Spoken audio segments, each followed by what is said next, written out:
Judge not, is what your pastor taught you, right? It's Hillary Clinton's favorite Bible verse, and she is a good person, right? If you said otherwise, you would be judgmental. Are Christians not supposed to judge? Of course not if you listen to liberals, atheists, and people who love cliches. But the truth is, you are supposed to judge people. According to the Bible, you should do so. Hold on, don't stop the video. I have the verses to back it up, and I will give you the New Testament references.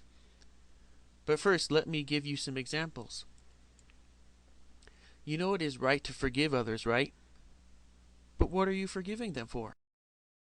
To do evil, a person must do something wrong. They sin against you. So in order to forgive a person, you must judge them as doing something wrong. And when you forgive someone, you should rebuke them. As Luke 17:3 says, "Take heed to yourselves, if your brother sins against you, rebuke him, and if he repents, forgive him." How can you rebuke someone without first judging him?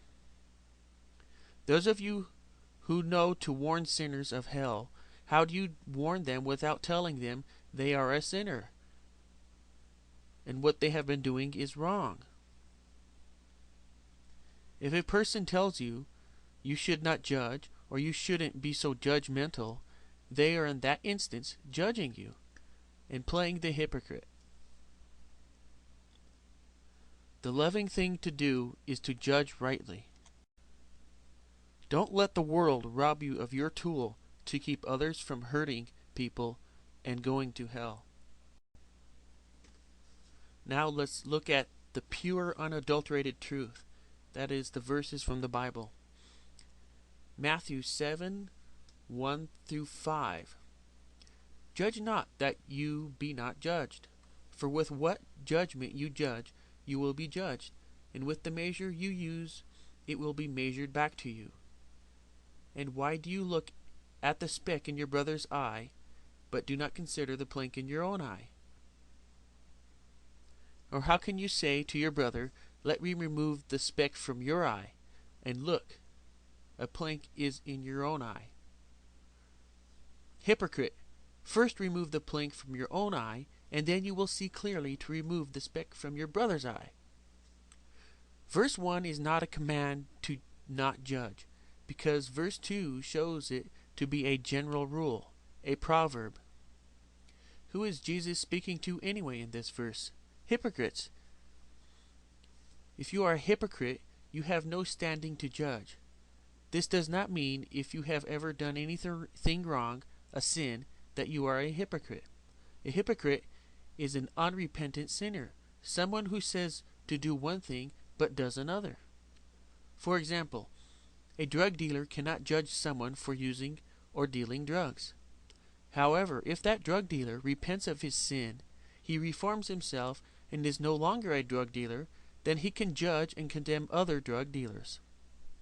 Think about it for a moment. Imagine how absurd it would be for a drug dealer to tell another drug dealer, "You can't deal drugs, it's wrong." The other drug dealer would just scoff at him. Also, this drug dealer still can judge a child molester, even while being a drug dealer. His judgment is just, even though his standing is not strong. We can also say that if it is not known that this man is a drug dealer, that his judgment is much stronger. Even Adolf Hitler had the right to put thieves and criminals and murderers into jail. Look at Matthew 7:5 again. It tells us to remove our plank, then we can see clearly to remove our brothers. It's telling us we can remove our brothers. Let's look at another verse. Luke 6:37-38. Judge not, and you shall not be judged. Condemn not, and you shall not be condemned. Forgive, and you will be forgiven. Give, and it will be given to you. Good measure, pressed down, shaken together, and running over will be put into your bosom. For with the same measure that you use, it will be measured back to you. This verse also shows us it's a rule of thumb, a proverb. It's usually true that we reap what we sow, and that's what it is saying. It would be a good thing if others judged us in the same way we judge them, as long as it is righteous judgment. Luke 12:57. Yes, and why? Even of yourselves do you not judge what is right? Christ expects us to judge what is right. John 7:24. Do not judge according to appearance, but judge with righteous judgment. Of course, if we judge people wrongly, it is not good. 1 Corinthians 5:12. For what have I to do with judging those who are outside? Do you not judge those who are inside? Here Paul expects us to judge one another. He's surprised that they're not judging the people on the inside, in the church. All of 1 Corinthians 5-6 shows Paul judging and rebuking other people, and he seems to be upset that those people are not judging. Look at verses 2-3 of 1 Corinthians 6. Do you not know that the saints will judge the world? And if the world will be judged by you, are you unworthy to judge the smallest matters? Do you not know that we shall judge angels? How much more things that pertain to this life? Who's a saint? Anyone who confesses their sins, admits they are a bad person deserving of hell, and trusts only in Jesus Christ for the forgiveness of sins. 1 Corinthians 2:15. But he who is spiritual judges all things, yet he himself is rightly judged by no one. If you judge all things rightly, then nobody can judge you as being evil or guilty in this matter.